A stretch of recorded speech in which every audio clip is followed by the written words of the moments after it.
That morning, you woke up with a quiet sense of excitement, your dress neatly ironed, the gift carefully wrapped and waiting on the table. It was your brother's wedding day, and despite the years of distance and misunderstanding, you still believed today might heal old wounds. Then your phone buzzed. A short message from your mother. Don't come. Your brother doesn't want you there. No explanation. No warmth.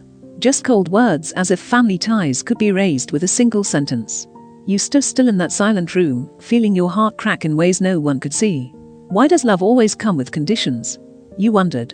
Some wounds don't bleed, yet they live quietly inside you in every breath, every memory. And from that very moment, your journey began, not fueled by anger, but by quiet dignity and peace. If you've ever been pushed away from a place that was supposed to be yours, stay a little longer. This story is for you. And if you believe in the quiet strength of self-respect, a gentle like or subscribe will be enough to walk this path together. You still remember the old house, the one where every wall held the echo of a childhood you once thought was happy. The small living room, the worn-out sofa, the ticking clock that marked the rhythm of your days. When you were little, you believed it was a home filled with love, close quote, a place where laughter lived in every corner, where dinner always meant family gathered around one table. But what you didn't know was that some distances don't need walls to exist, they simply grow inside the same four rooms. Your brother was the pride of the family. Everyone said it, neighbors, relatives, even your parents. He was bright, confident, and outgoing. You were the quiet one, the shadow in the background. Whenever he achieved something, your mother would gather everyone to celebrate, while you stood by the door, smiling politely, pretending it didn't sting. You learned early that being invisible was easier than fighting for space in a room that already had its favorite. As you got older, the differences became clearer. Your parents asked your brother's opinion about everything: schools, vacations, even what to cook for dinner. When you spoke, they nodded absent-mindedly, like checking a box.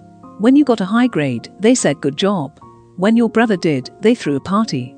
Same effort, different reaction. So you stopped expecting anything. Not because you didn't care, but because you knew that caring would only hurt more. You still remember that summer when you were 14, and your family went to your brother's basketball game. The sun was blazing, but you didn't care, you cheered until your voice cracked. When his team won, your parents rushed down to hug him, posing for photos that would later be framed in the living room. You were only a few steps away, but no one called your name. The family photo that day had three people: your parents and your brother. You watched them through the camera lens, realizing for the first time that sometimes being left out isn't a punishment, it's just the role you were given. That night, you started keeping a journal. Not to complain, but to have somewhere to put your thoughts when no one else would listen. Those pages became the only place you could speak freely. Each entry ended with the same quiet promise. One day, I won't need their approval anymore. Years passed, and nothing seemed to change, at least not on the surface. But inside you, something was quietly shifting. When your brother went to college, your parents threw a big celebration, inviting the whole family. When you went, there was just dinner at home, no guests, no flowers, no speech. Your mother said, "You're a girl, sweetie. College is fine, but one day you'll settle down anyway." You smiled, but inside, a storm began to form. Have you ever wondered why people can't say such things to someone they claim to love? Have you ever tried to be good enough for someone who never intended to see your worth? When you left home for the city, you rented a small apartment and worked multiple jobs to stay afloat. No one asked if you were okay. No one remembered your birthday. But strangely, in that solitude, you started to find yourself. You learned to cook, to fix light bulbs, to rebuild after every failure. You got a job at a small company, where one day your boss told you something your parents never did. "I trust you." Just 4 words, but they stayed with you the entire day, like sunlight through a window you didn't know you had. When your first bonus arrived, you sent a gift home, a small token of gratitude. But your father replied with a message that said, "Thanks. Your brother's getting married soon, can you send some money to help out?" Close quote. You froze. "No, we're proud of you." "No, how have you been?" Close quote. Just another request, as if your only role was to give. And in that silence, you finally realized something. Love in your family was never unconditional. It was measured, traded, and distributed like it belonged to the highest bidder. So when that message arrived, "Don't come. Your brother doesn't want you there." It didn't just cancel an invitation. It cut the last fragile thread that connected you to them. You read it again and again, the words sinking deep into your chest until even your tears gave up. Every memory came flooding back: the missing photos, the ignored birthdays, the quiet dinners, the years of trying. And somehow, the pain didn't even feel sharp anymore. It was emptier, quieter, like the heart had grown too tired to break again. You looked out the window. The sun still shone. The world still moved. Nothing stopped except that small, familiar rhythm inside you. Yet somewhere, deep down, a faint whisper rose. It's okay. At least I still have myself. That whisper became the first step toward freedom. The next morning, you woke early, made yourself a cup of coffee, and opened your laptop. No one knew you hadn't slept all night. But as the morning light filled the room, something inside you felt lighter. For the first time, you didn't wait for anyone's message. You made a new list not of goals to prove your worth, but of things that made you feel whole. Reading, walking in soft rain, listening to quiet music, watering the small plant on your balcony. Bit by bit, you rebuilt your own world, one that didn't require permission to exist. Maybe your parents will never understand why you didn't attend the wedding. Maybe your brother will never know that you once chose the prettiest dress and wrapped a gift with trembling hands. But perhaps it doesn't matter anymore. Because forgiveness isn't waiting for others to change, it's choosing not to let pain define you. You still wish them happiness, but you no longer need their invitation to feel like you belong. You belong to yourself, and that's something no one can take away. Life has never been fair to everyone, but it always leaves a door open for those who dare to walk through the dark alone. Maybe you weren't born to be the chosen child in that family. Maybe you were meant to learn how to choose yourself. If someone once made you feel like you weren't enough, remember, wholeness doesn't live in someone else's eyes, it lives in yours, in every breath you take, in every day you keep going. Sometimes, being uninvited from a celebration is life's way of inviting you to something far greater: peace, self-respect, and quiet strength. And if you've ever received a cold message, not necessarily from your parents, but from anyone who made you believe you didn't matter, know this. Every silence eventually turns into strength, and every wound eventually becomes light. You don't need to prove anything anymore. You just have to keep living, gently, bravely, and let time speak for you. Because in the end, the real victory doesn't belong to those who were invited, but to those who learned they didn't need an invitation to live fully. Have you ever felt like the forgotten one in your own home? Have you ever smiled in a photo knowing you were standing just outside the frame? If you have, then this story is for you. And if you believe that sometimes silence speaks louder than words, a gentle like will be enough, not for me, but for you, the one still walking forward, even after being left behind. Time passed like a dream you didn't want to wake from. Your brother's wedding day was drawing near, the event your entire family had been preparing for with excitement for months. Everyone talked about the luxurious venue, the expensive cars, the long guest list. You stayed quietly in the city, reading the family group chat where your name barely appeared. Every photo your mother sent was filled with smiles: your brother, his fiancée, your parents, but not once did anyone ask, "Are you coming home?" Close quote. You told yourself maybe they were busy, maybe they would call later. Deep inside, a fragile hope still flickered that no matter how long you'd been forgotten, surely on a day like this, they would remember you. But then came that morning. A single message shattered everything. "Don't come. Your brother doesn't want you there." You read it again and again, hoping to find some trace of humor, some hint that it wasn't real. But it was. Every letter felt deliberate, cold, and final, leaving no room for misunderstanding, no space for hope. You didn't reply. You just sat there, staring out the window as sunlight spilled through the curtains. Outside, the city buzzed as usual. People hurried to work, children laughed, cars passed by. The world kept moving even as yours quietly stopped. It's strange how a few words can end an entire lifetime of belief. How a single text can erase childhood memories, trust, and every attempt you made to belong. That night, you opened your closet and saw the dress you'd chosen for the wedding, a soft shade of blue, elegant and calm, something that said "I'm happy for you." Beside it lay the gift you had ordered weeks ago.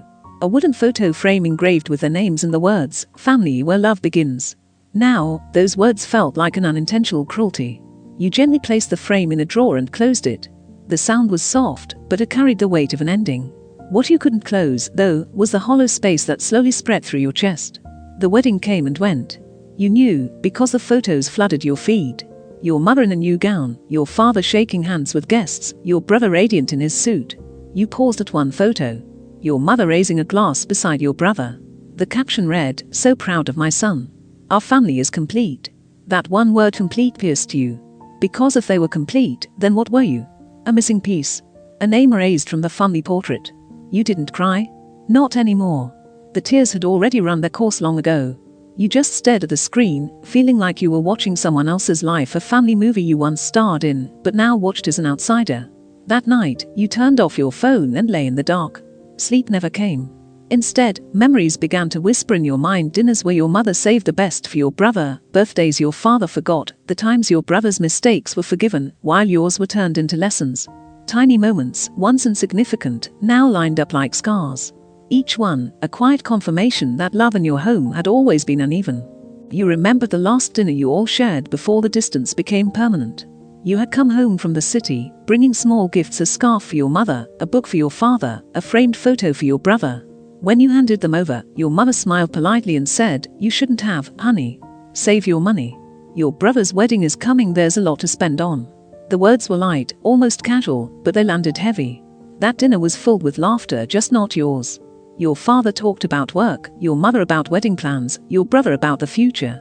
And you sat quietly, listening to the clinking of dishes, feeling like background noise in a conversation you were no longer part of. Looking back, you realize that wasn't just a family dinner.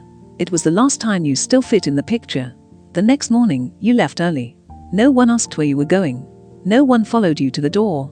When the door closed behind you, it sounded like a period at the end of a long sentence. People often say family is where you can always return. But they never talk about the families you have to leave to survive. A week after the wedding, your mother called. Her voice was calm, almost cheerful, as if nothing had happened. "I noticed you didn't come," she said. "You must have been busy. It was a lovely ceremony, everyone said so. Oh, by the way, send some money for your brother's gift, okay? It wouldn't look right if you didn't." You stayed silent. There was a long pause. "Mom," you finally said softly, "do you know why I didn't come?" There was only breathing on the other. Despite everything, you never hated them. Somewhere deep down, you still hoped they might one day understand, not to apologize, but to finally see you. One afternoon, you walked past a photo shop. In the window was stock images: perfect families, smiling parents, kids holding hands. You stood there for a long moment, realizing that maybe some pictures only exist in advertisements. In real life, happiness doesn't always include everyone. At home, you opened an old box from your closet. Inside were little relics. A birthday card from when you turned 10, a plastic bracelet your brother once gave you, and a letter your mother wrote when you got into college. Tiny pieces of a story you once believed in. Now, they were just souvenirs of a faith that had faded. You placed everything back carefully and closed the box, not to forget, but to stop reopening old wounds. Life went on. You worked, smiled, talked with colleagues. From the outside, nothing had changed. But inside, there was a quiet place only you knew, a space for the things that could have been. You started to take care of yourself again. You went on walks, read books, wrote gratitude notes, even when some days felt heavy.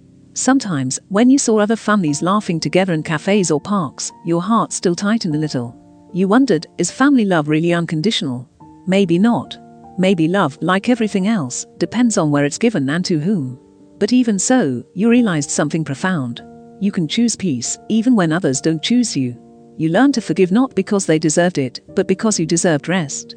You learned to rise not to prove your worth, but to stop drowning in their silence. And one sunny morning, as you looked at your reflection in the mirror, you realized the person looking back at you had changed. The eyes no longer waited for recognition. The smile was quiet but real. You were still you, only stronger, calmer, freer. You had walked through the long winter of your youth, and now stood in the gentle light of a new spring own where you were finally home. Have you ever felt erased from your own family's story? And if you have, how did you find your way back to yourself? If this story feels like a reflection of something inside you, maybe a quiet like is enough, not for me, but for you, to remind yourself that you're not alone. Because sometimes, being understood even in silence is the most healing thing of all. Time passed, and it seemed like everything had finally quieted down.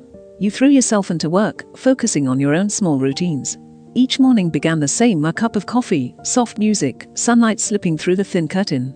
Life felt simple, maybe a little lonely, but at least it was yours. You no longer checked your phone every few hours. You stopped waiting for messages from your mother or your brother. You thought you had made peace with the silence until the past found its way back, uninvited, and walked right in. It started one weekday afternoon. You were at your desk when a message came from an old childhood friend, someone who knew both you and your brother. "Hey, I just saw your family at the mall. Are they visiting?" You froze for a moment. No one had mentioned any trip. Curiosity, that small, stubborn ember inside you, began to flicker. You told yourself you'd just stop by, just to say hello, nothing more. Maybe they'd be surprised, maybe even happy to see you. When you arrived, you spotted them instantly. Your mother, dressed elegantly in a cream-colored dress. Your father beside her. And your brother smiling proudly next to his wife at a display booth. Behind them was a banner. Grand opening, founded by your brother's name. You stopped in your tracks. So he had started his own company. And everyone, your parents included, was there to support him. Together. United. Complete. Except for you. You stood there for a long moment, unsure whether to turn away or move forward. A quiet voice inside whispered, "Just say congratulations. That's all." After all, he was your brother. And a part of you still wanted to be proud of him.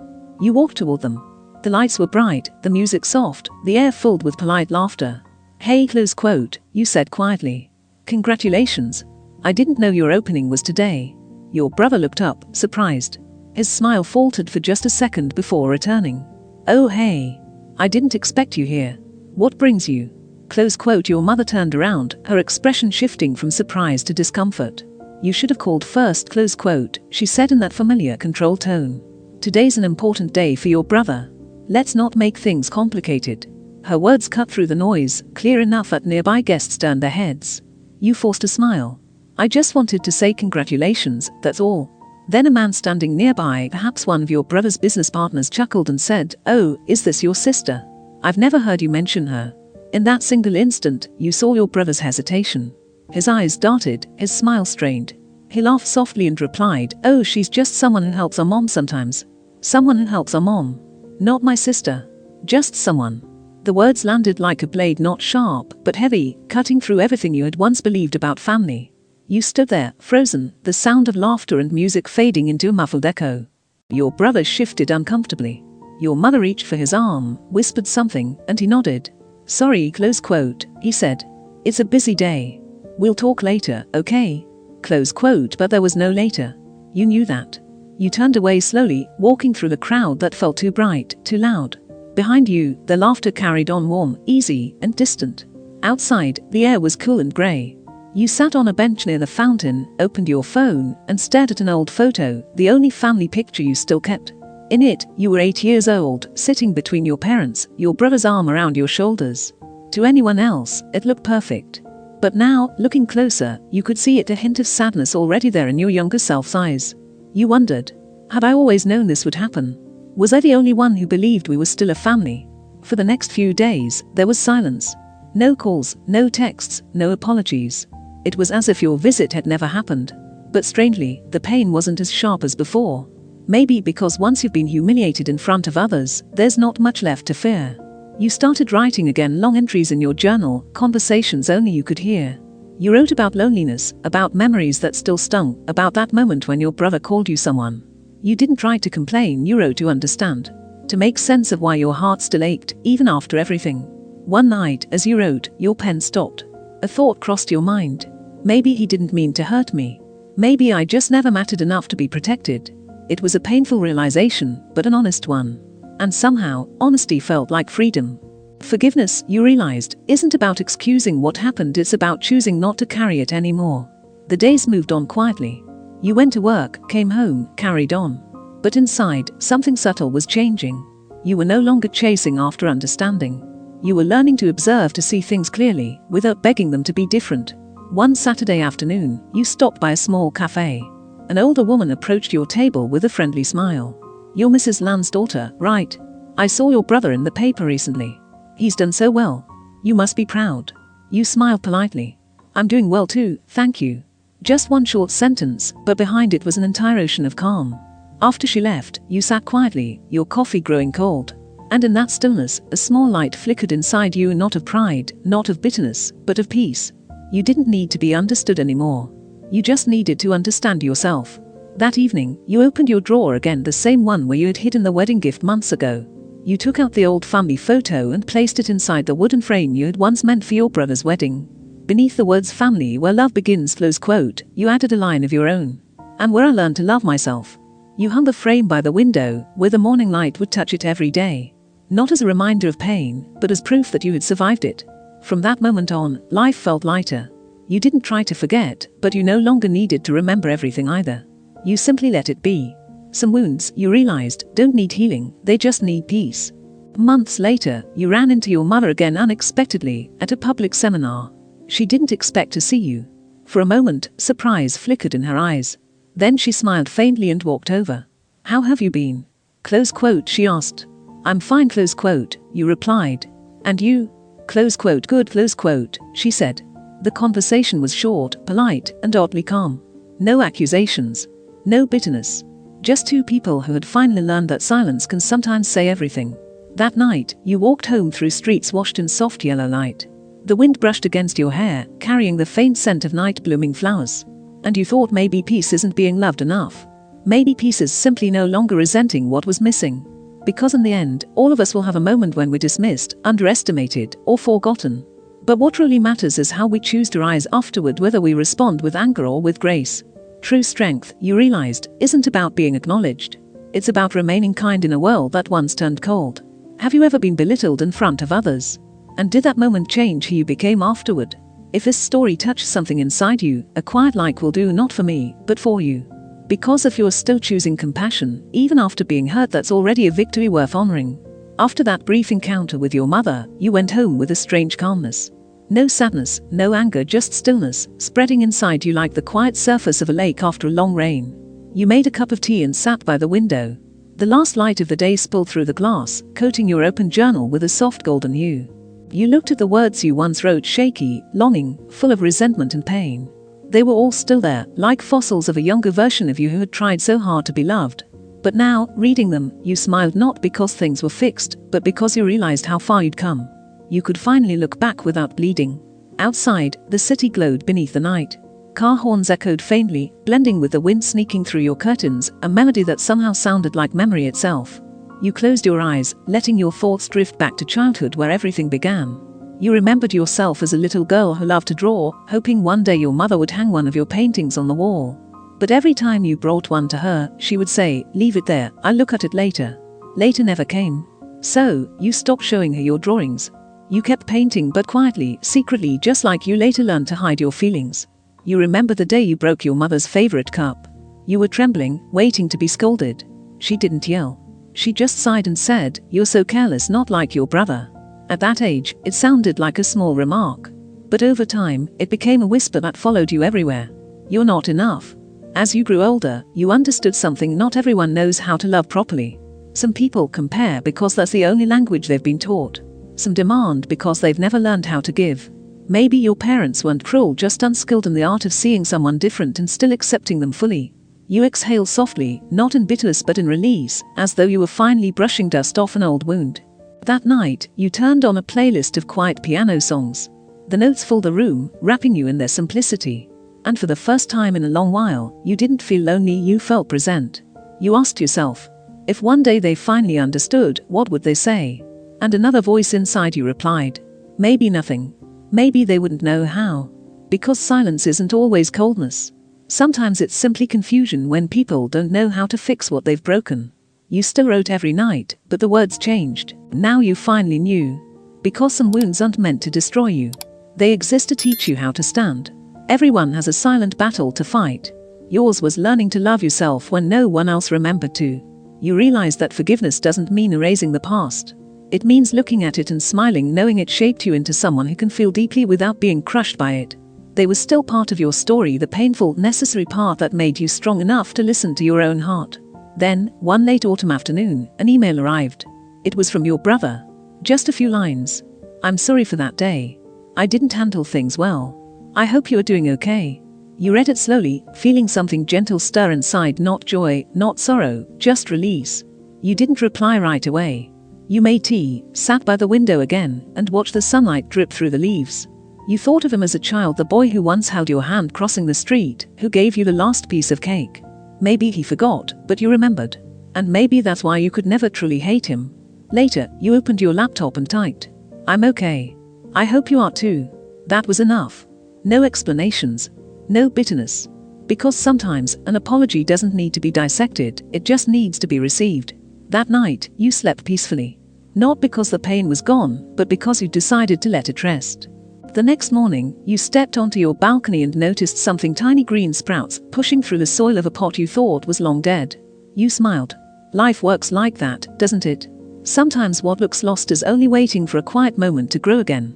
From that day forward, you began to notice the small miracles again: sunlight after rain, the smell of morning coffee, the comfort of being alone without feeling lonely. Because peace doesn't come from others. It begins the moment you can say to yourself, "I am enough." Some nights, you reread your old journals and smile at that younger version of you, the one who cried over small things, who felt invisible, but kept trying anyway. No one taught you how to heal. You taught yourself with sleepless nights, patience, and a heart that refused to close. You knew that one day, your mother would grow old, your brother would become a parent, and they would finally understand that sometimes, late love is still better than none at all. But as for you, you just wanted to keep your peace, not to prove anything, but to know you had lived honestly. One quiet night, as the wind drifted through your window, you placed your hand over your heart. It was still beating steady, patient, alive. It reminded you, this heart has endured enough. Now it's time to live for yourself. You looked around your small apartment, simple but warm. On the wall hung that same wooden frame, the one that once carried pain, now holding your message. And where I learned to love myself. Sunlight brushed the frame, and for a second, you could almost imagine the past smiling back. You poured yourself another cup of tea, took a slow breath, and whispered to no one in particular, "Thank you for everything." No one heard, but you knew those words weren't for them. They were for you. For surviving with gentleness. For not letting the world harden your heart. Because in the end, what makes a person truly beautiful isn't that they never fell, it's that they stood back up quietly, without anger, and kept their kindness intact. Have you ever forgiven someone not because they deserved it, but because you deserved peace? If this story left your heart a little lighter, maybe a quiet like is enough, not for anyone else, but for you, the one who chose to keep walking, even with unhealed scars. Some mornings, you wake up and realize your heart doesn't feel as heavy as it used to. Not because the pain has vanished, but because you finally understand not every question deserves an answer. Sometimes, the only way to heal is to stop asking why. That morning was like that. The sky was clear and bright. You opened the window, letting the breeze carry in the scent of coffee from the cafe below. An old song played softly on the radio, one you used to listen to when you were 17, still believing that love could fix anything. Now, as the melody drifted through your room, you smiled not out of nostalgia, but with a quiet knowing that love doesn't always come from where we expect, yet it still finds its way to us. You made yourself a cup of coffee and opened your email. There it was, a message from a company you had once dreamed of working for. They were offering you a management position. After years of effort, the recognition finally came quietly, without applause, without anyone knowing. But you knew. And in that moment, you felt seen, not by your parents, not by your brother, but by life itself. You sat still for a long time. No excitement, no announcement. Just a whisper in your heart. I've come farther than they ever imagined. And somehow, that brought more peace than any praise could. That afternoon, you walked outside. The sun draped the streets in gold. Trees swayed gently in the breeze. You stopped by the bookstore, the same one you used to visit whenever you needed silence. Among the shelves, a title caught your eye. Learning to Let Go at the Right Time. You smiled. Maybe the universe really does have perfect timing. You bought the book and sat in a small cafe across the street, opening to the first page. The very first line read, "Forgiveness is when you stop needing others to understand your pain." You paused. Just one sentence, yet it felt like someone had finally said aloud what your heart had been whispering all along. You thought of your parents, your brother, and suddenly, the heaviness lifted. Not because they'd changed, but because you stopped waiting for them to. When you stop craving recognition, the world opens up wider. You are no longer the girl standing in the shadow, begging for a glance. Now, you're walking toward the light, your own light. That night, you came home and began rearranging your small apartment. You replaced the old curtain, cleaned the shelves, and threw away things that smelled of yesterday. While organizing a drawer, you found a letter your mother had written years ago when you got into college. The paper was yellowed with age. She had written, "I know you're different from your brother, but I hope you'll grow strong and happy." You smiled. Maybe love had always been there, clumsy, hidden, but real. You folded the letter gently and tucked it inside your new book, not to reopen the past, but to honor it. Because even if life had scattered you all in different directions, love had never truly disappeared, it had just gotten lost for a while. From that day, you worked harder, not to prove anything, but because you finally wanted to live well. You began cooking for yourself, tending to your plants, taking quiet evening walks.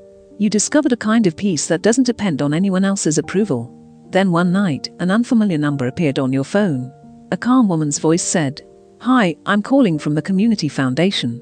Your brother nominated you as a mentor for our youth program. He said your story could inspire others." You froze for a second. After a pause, you simply replied, "Thank you. I'd be honored." When the call ended, you sat in silence. Not because you were moved, but because you could feel something shifting, life returning, slowly, softly, in its own rhythm.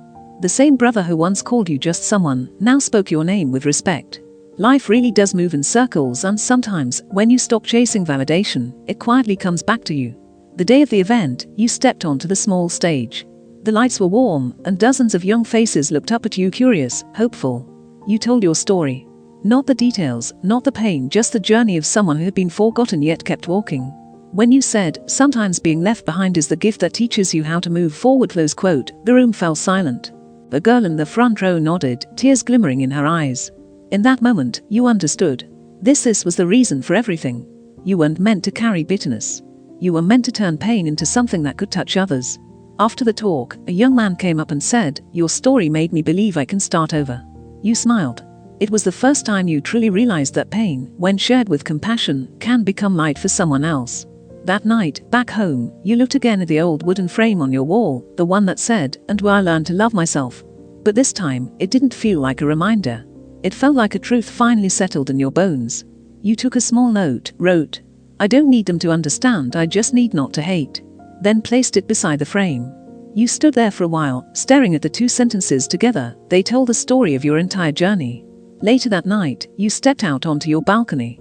The city shimmered beneath you, lights glowing, cars gliding like silent constellations across the streets.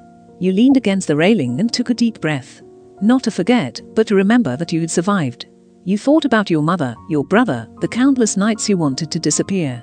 And you realized without those moments, you'd never have known just how strong a human heart can be. You had fallen, yes. But you had also risen quietly, gracefully. Now, when you look back, everything feels different. You are no longer the girl waiting for an invitation to someone else's table. You've built your own, a place where everyone has a seat, including you. Sometimes, life doesn't change to compensate for what you lost. It changes to remind you that you were always strong enough to rebuild it yourself. Then, one morning, a letter arrived. It was from your mother. Old paper, familiar handwriting. "I heard about your promotion. I'm proud of you. If you have time, I'd love to have lunch together." You read it slowly. Not to analyze it, but to feel every word. Maybe she was still awkward, still unsure how to say what she meant, but she was trying. And sometimes, effort is enough. You reply simply, "I'd love that, Mom." 7 words, 7 years of healing. At noon, you walked out into the sunlight. The air was warm, the breeze gentle. You realized that no one, not you, not your parents, was ever perfect in their roles. Everyone carries their own brokenness, their own attempts at love. Sometimes, a single kind word can melt the longest winter. You smiled not because you were forgiven or finally understood, but because you no longer needed to be. Peace, you realized, isn't given by others. It's the quiet moment when you look at yourself and think, "I've come far enough. I don't hurt anymore." Have you ever noticed that the moment you stop trying to prove yourself, life somehow starts smiling back? If this story made your heart soften even a little, maybe a gentle like is enough, not for anyone else, but for you, as a reminder that sometimes choosing peace is the strongest thing you can do. Some mornings, you wake without an alarm. Sunlight rests softly on your eyelids, the wind drifts through the curtains. Everything feels calm. Still. No more jolting awake from old dreams, no more unread messages you don't know how to answer. Only silence. Not the lonely kind, but the kind that feels whole, as if life itself is whispering, "You've made it through. You can rest now." You brew a cup of tea and watch the steam rise, curling into the air before fading away. The scent of lotus fills the room, subtle, familiar, grounding. It reminds you that no matter how much the world takes away, there are still small things left to love. You glance around your little apartment, the folded books, the old photo frame, the note you once wrote. "I don't need them to understand, I just need not to hate." The paper has faded, but the words remain.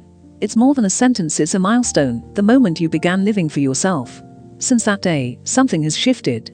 Not outside, but inside. The way you see others. The way you see yourself. You once believed peace meant not feeling sad anymore. But now you know. Peace is being able to touch sadness without fear. It's being able to remember without pain, to look back without bitterness. One afternoon, you sat in the park by the lake. Children laughed, birds flew overhead, and the sun melted into orange behind the trees. The light lay on the water like silk. You saw your reflection there, calm, steady, unguarded. Maybe this was who you were meant to become all along, not perfect, but present. To become all along, not perfect, but present. To become all along, not perfect, but present. To become all along, not perfect, but present. To become all along, not perfect, but present. To become all along, not perfect, but present. To become all along, not perfect, but present. To become all along, not perfect, but present. To become all along, not perfect, but present. To become all along, not perfect, but present. To become all along, not perfect, but present. To become all along, not perfect, but present. To become all along, not perfect, but present. To become all along, not perfect, but present. To become all along not perfect, but present. To become all along not perfect, but present. To become all along not perfect. When you were younger, you thought happiness meant having someone beside you being loved, remembered, needed. Now you know. Happiness can also mean sitting alone without feeling lonely. It's smiling when you see others happy, without feeling left behind. You can't remember when it happened, but the sound of rain stopped making you sad. Now, when it falls, you hear rhythm, the sound of time itself, patient and constant, like the quiet healing of your own heart. One evening, as you returned home, you noticed a folded letter slipped beneath your door. It was from your brother. His handwriting was still strong, familiar. I have a daughter. Her name is Anne. I want her to grow up knowing that no matter what happens, she'll always have a place to come back to. I guess I didn't understand that before. You read it slowly.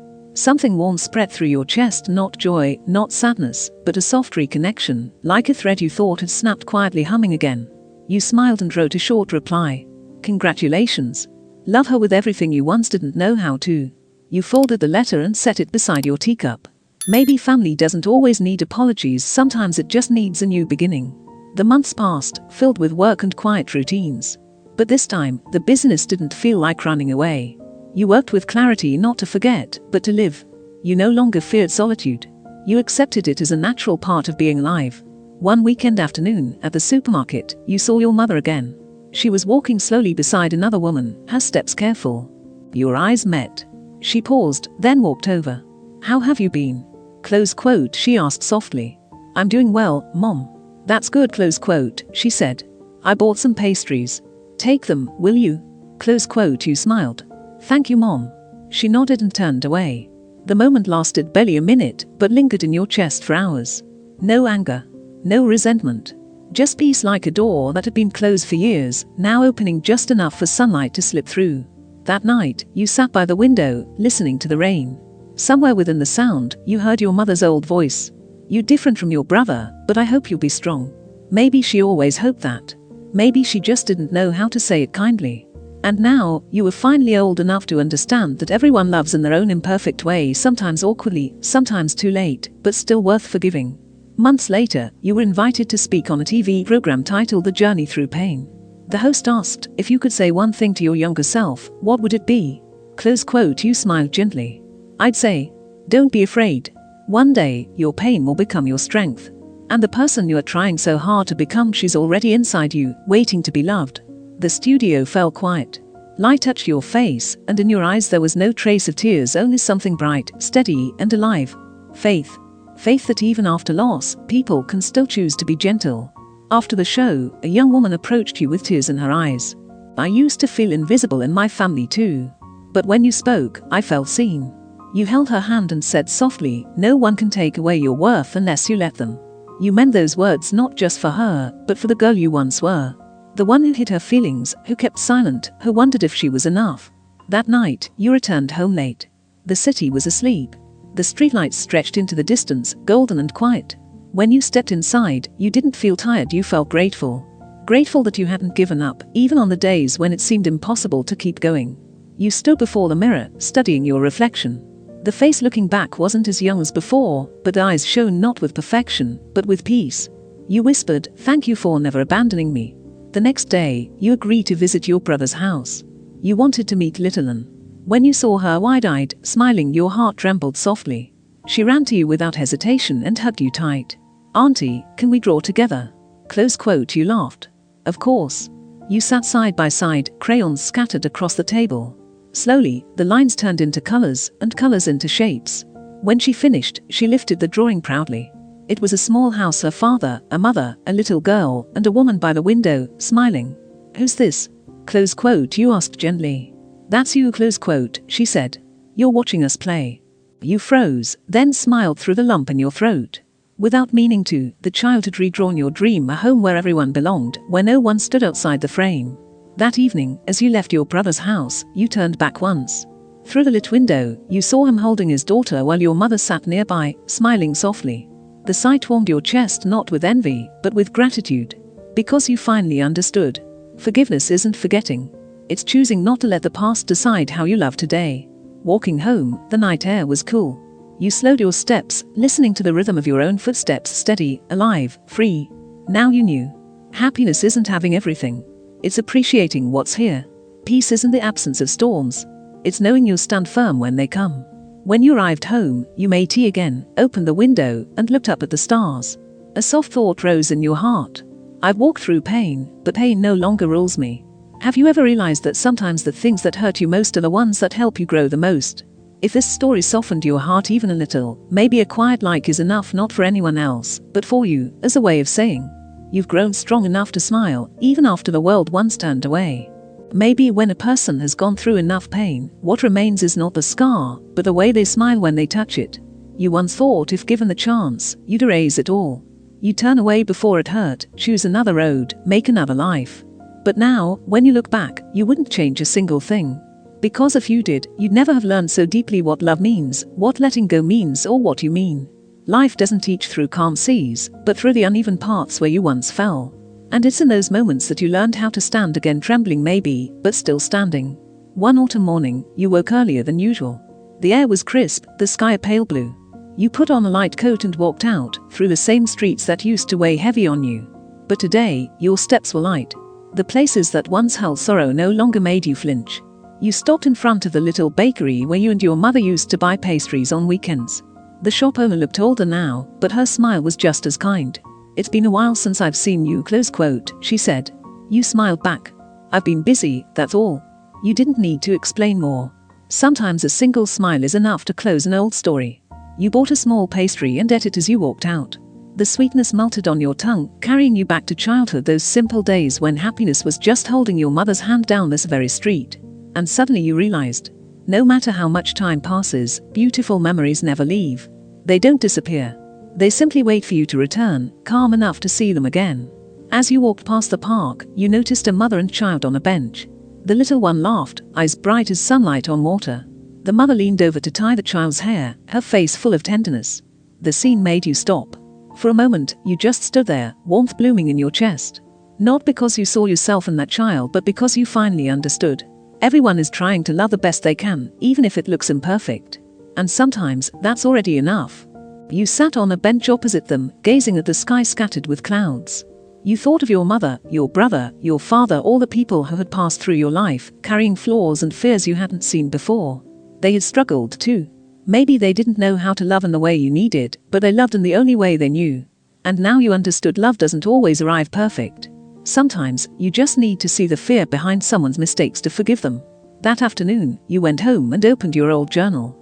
It had followed you for years, page after page of emotions, from anger and confusion to forgiveness and light. On the first page, you'd once written, I just wish they could understand me, even once. The handwriting was shaky, young. You smiled. You didn't need that anymore. Because you understood yourself now. And when you truly understand yourself, you no longer need others to. You took a pen and wrote one final line at the end. What I was looking for wasn't recognition, it was peace. Then you closed the journal, not to end something, but to begin again, the kind of life that feels gentle and real. A few weeks later, your mother called. Her voice was softer than you remembered. We're having a small family dinner this weekend. If you're free, come home.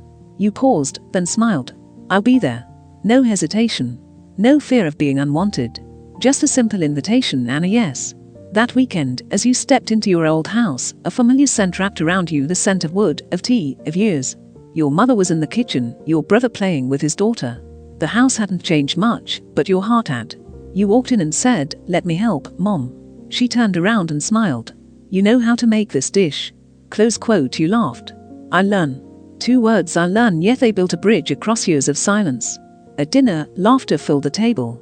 Little and giggled, her voice like bells. Your brother looked at you, his eyes softer now. Mom taught you that dish. Close quote. You nodded. Yes. He smiled. It's really good. And in that moment, you knew not everything needs to be said out loud. Some wounds don't need erasing. They just need kindness to stop hurting. That night, on the way back to the city, you stared out the car window. The night rolled past, quiet golden streetlights stretching endlessly. You thought, maybe true growth is when you can look at your past without trembling. When you realize everyone who hurt or loved you was still part of shaping who you are today. The next day, you sat at your desk and began writing your story again, not to complain, but to remember.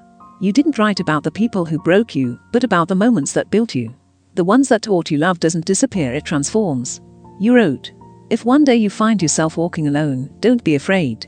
Maybe there's a road that leads you home to yourself. You printed that sentence and taped it beside your window. Each morning, as sunlight touched it, the words glowed, a reminder that life isn't always easy, but it's always worth living. Time went on. You still worked, still met new people, still wandered through days both quiet and bright. But now, you weren't afraid of being left behind. Because you knew no one truly leaves us if we hold them with gratitude instead of resentment. Some people walk away and leave you a lesson. Some stay and give you warmth. Either way, both are gifts. Once, a friend asked you, "How can you forgive all that?" Close quote. You smiled. "Because I don't want to carry the past anymore. It's too heavy." That answer made your friend go quiet, because maybe, one day, everyone faces that same choice. To keep carrying the pain, or to finally let it go. One winter night, you opened your window again. The air was cold, but your heart wasn't. Inside you was a quiet light made of all the moments that once broke you, now turned into gratitude. Thank you for the things that didn't go right. Thank you for the people who left. They taught me to stand on my own. And thank you to myself for walking through darkness and still choosing kindness. You placed your hand over your heart. The beat was steady, patient, strong, the same rhythm that had carried you all along. You knew this journey wasn't over. But you also knew you weren't afraid anymore. Because happiness, you realized, isn't when everything is right. It's when you can smile even when things aren't. You closed your eyes and let your breath blend with the wind. And in that stillness, you realized even if no one apologizes, you can forgive. Even if no one understands, you can love yourself. Even if no one holds your hand, you can still move forward. Because peace doesn't come from who stands beside you, it comes when you finally understand that you are enough. Have you ever noticed that when you start saying thank you, even for the things that once hurt you, your heart finally feels free? If this story eased your heart even a little, maybe a quiet like is enough, not for me, not for anyone else, but as a gentle nod to yourself, that you too are finding your way back to peace. Life always finds a way to surprise us, not through grand gestures, but through small moments when your heart suddenly feels at peace for no particular reason. After everything, you realize the things that once made you cry now make you smile. Not because the pain has disappeared, but because it has softened, turned into something gentle within you. Peace, you understand now, isn't a destination. It's a journey, one you've walked step by step, through wounds, through tears, until one day you look back and realize you've changed. That morning, sunlight filled your room. Birds sang outside the balcony. The smell of coffee drifted up from the kitchen. Everything was the same as always, yet today you saw it differently, as if every detail had a soul, whispering its quiet gratitude. You poured yourself a cup of coffee, closed your eyes, and took a deep breath. The warmth spread through you, carrying the echoes of every year you've lived, the loneliness, the hurt, the nights you thought you wouldn't make it. And suddenly, it hit you. Without the darkness, you would never have learned to cherish the light. You opened your closet and took out an old coat, the one your mother had given you years ago, on the day you left home to build your own life. It was still in good shape, just a little worn at the sleeves. You touched the fabric gently, and it felt like touching a memory. A clumsy mother who didn't say much but loved you in her quiet, enduring way. You smiled. Maybe love doesn't need to be perfect. Later that afternoon, you wandered around the lake. The golden light of sunset spilled across the water, rippling in waves of amber. You saw your reflection, no longer the girl who had to fight for everything, but a woman who had learned to be grateful simply to exist. The air was still, except for the soft whisper of wind brushing the surface of the water. Ducks floated lazily near the reeds, and a child's laughter echoed from somewhere behind you. It was the kind of peace you used to think existed only in other people's lives. You sat down on a bench and watched people pass by. An elderly couple holding hands, a group of students laughing as they ran, a young mother cradling her baby. Every face told a different story, every gesture seemed to hum with quiet meaning. All these simple moments pieced together into a quiet masterpiece, proof that life was never lacking in beauty.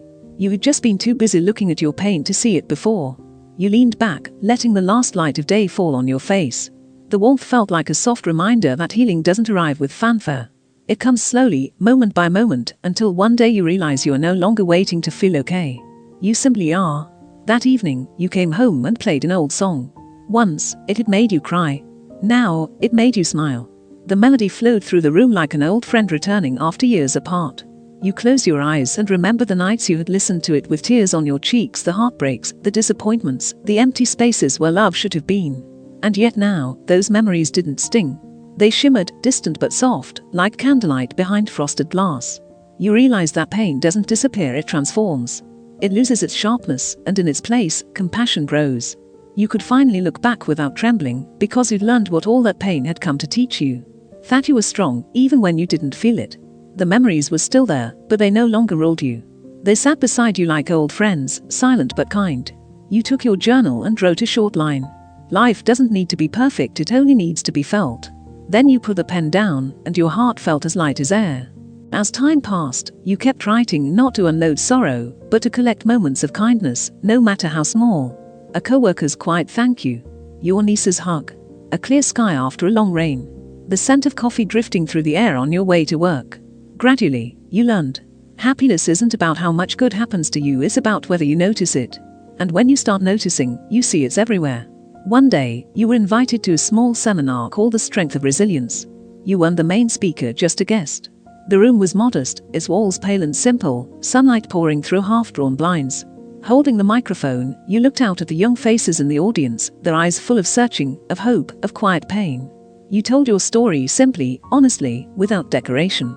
The story of someone who had been left behind, misunderstood, yet still chose to love life. Your voice trembled at first, but then steadied, as though the words had been waiting their whole lives to be spoken aloud. When you said, "I used to think happiness was being loved by others. Now I know it's loving myself, even when no one else does," close quote, the entire room fell silent. A few people began to cry. Maybe they saw themselves in your words. Maybe, for the first time, they saw their pain as something sacred, not shameful, but proof of endurance. Afterward, a young man approached you, his voice trembling. "I know what it's like to be turned away by family." But when you spoke, it felt like a light came on. You placed a hand on his shoulder and said softly, "That light isn't from me. It's yours. It's always been there, you just didn't notice it yet." He smiled through tears, and for a moment, the two of you stood in silence, two strangers bound not by tragedy, but by recognition. You realized then that healing isn't just about finding peace for yourself. It's about becoming a quiet reminder to others that peace is possible for them, too.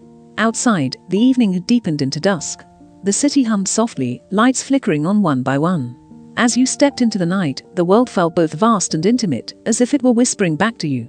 You made it. That sentence summed up your whole journey, years spent searching for light, only to realize it had always been inside you, waiting to be seen. That night, you came home late. The moon was full, bright, and calm. You opened the window, letting the moonlight spill into your room. The silence was complete except for the soft rustle of leaves. You made yourself a cup of tea, sat down, and looked out at the sky. In that stillness, you weren't thinking of anyone. You weren't waiting for anything. You just felt grateful to still be here, to breathe, to laugh, to love. The next day, you visited your mother. She was watering plants on the porch. When she saw you, she smiled gently. "You're home." You nodded, taking the watering can from her hands. "Let me do it for you." She looked at you, eyes soft.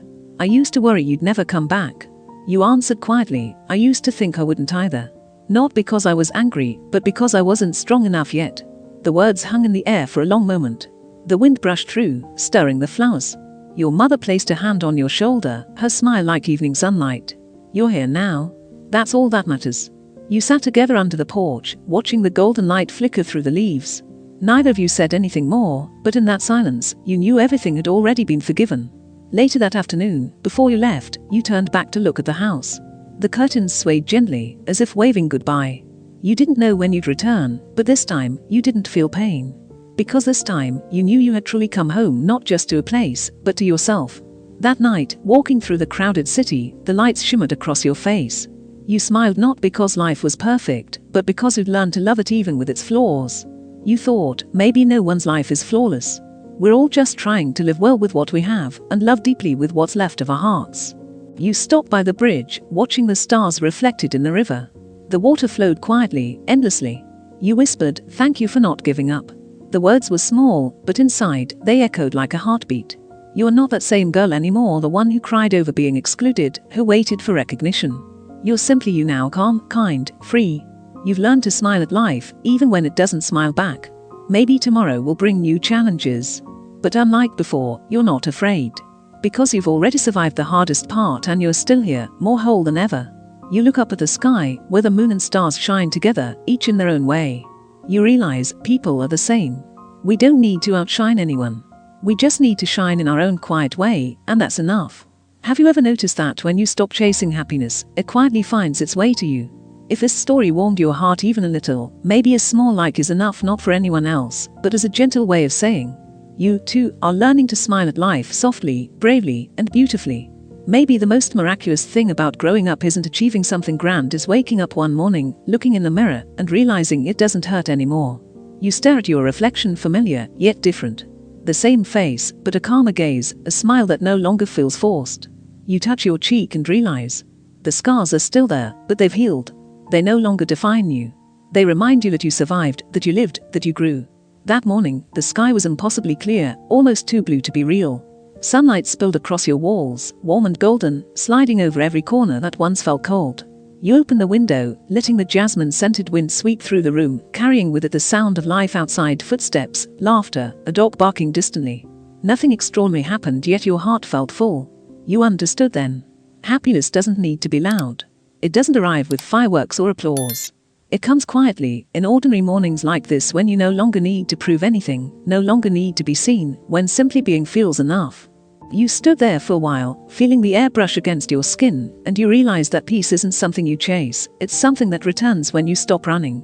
You used to think joy came wrapped in perfection, in the approval of others, in milestones that looked good from the outside. But this morning, it arrived in silence, in the softness of sunlight, in the steady rhythm of your breathing, in the way the world no longer felt like an enemy.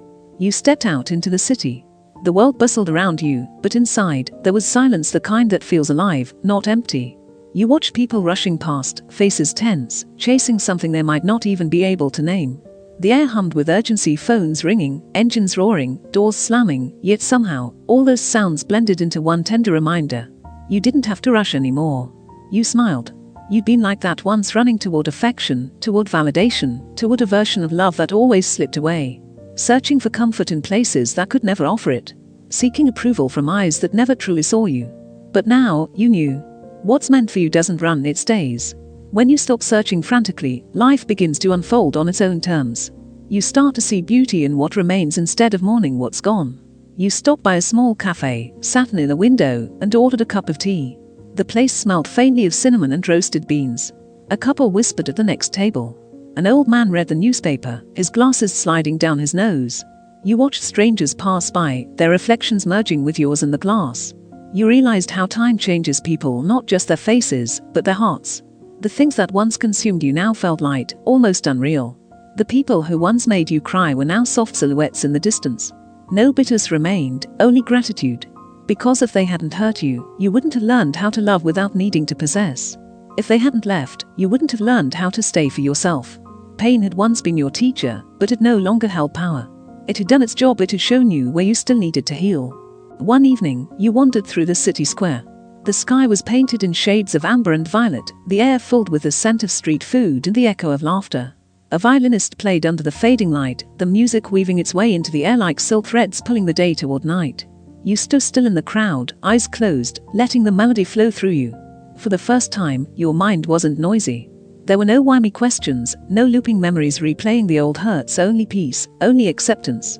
You finally understood. Forgiveness isn't erasing the past. It's refusing to let it hurt you again. It's giving yourself permission to live without resentment. You opened your eyes, and the world looked softer, not because it had changed, but because you had. The streetlights blinked on one by one, people hurried home, and in that gentle chaos, you felt something like freedom. Maybe growing up isn't about winning battles or achieving milestones. Maybe it's about waking up one day, walking through the noise of the world, and realizing you are finally at peace with it all and with yourself. When the song ended, you opened your eyes. The sunset draped gold over the shoulders of strangers, and you felt strangely connected, as if every person there, no matter how different, was walking their own journey back to themselves. Some would get there fast, others slower. Some would get lost, some would stop. But eventually, everyone learns that what they've been looking for was inside them all along. That night, when you came home, there was a letter waiting in your mailbox. The handwriting was familiar, your mother's. I know I wasn't the best parent. But I want you to know, I've always loved you, I just didn't know how to show it. Now that I see you're at peace, I am too.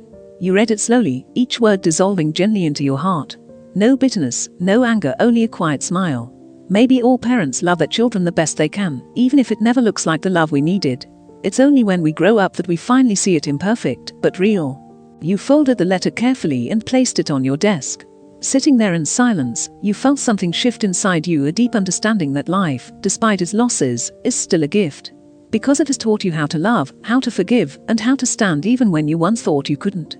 The next day, you visited your old school, the place that once held your dreams and fears. The gates were the same, but you were not. You walked through the courtyard, listening to the leaves rustle, watching young students laughing as they ran past. A teacher recognized you and smiled. "You've grown." You smiled back. "I think I finally have." She placed a gentle hand on your shoulder. Growing up isn't about knowing more. It's about loving more without judgment. You nodded. Her words reached somewhere deep, the part of you that had been broken, but had learned to see beauty in imperfection. That afternoon, you returned to the lake where you'd once sat crying years ago. The water was still clear, the sky still blue, only you had changed. You dropped a small flower onto the surface and watched it drift away. Just like the things you no longer needed to hold on to. You realized that letting go doesn't mean forgetting. It means choosing peace over pain. As night fell, you walked along the lakeside. The air was cool, the scent of lotus drifting softly. You saw couples holding hands, groups of friends laughing, and there you were walking alone, but not lonely. Because you finally understood. Loneliness isn't the absence of people, but the absence of connection with yourself. And tonight, you were home within your own heart. As time went on, you began writing your story not to relive the pain, but to leave a message for others still trying to rise again. One day, you look back and thank your tears because they made today's smile possible.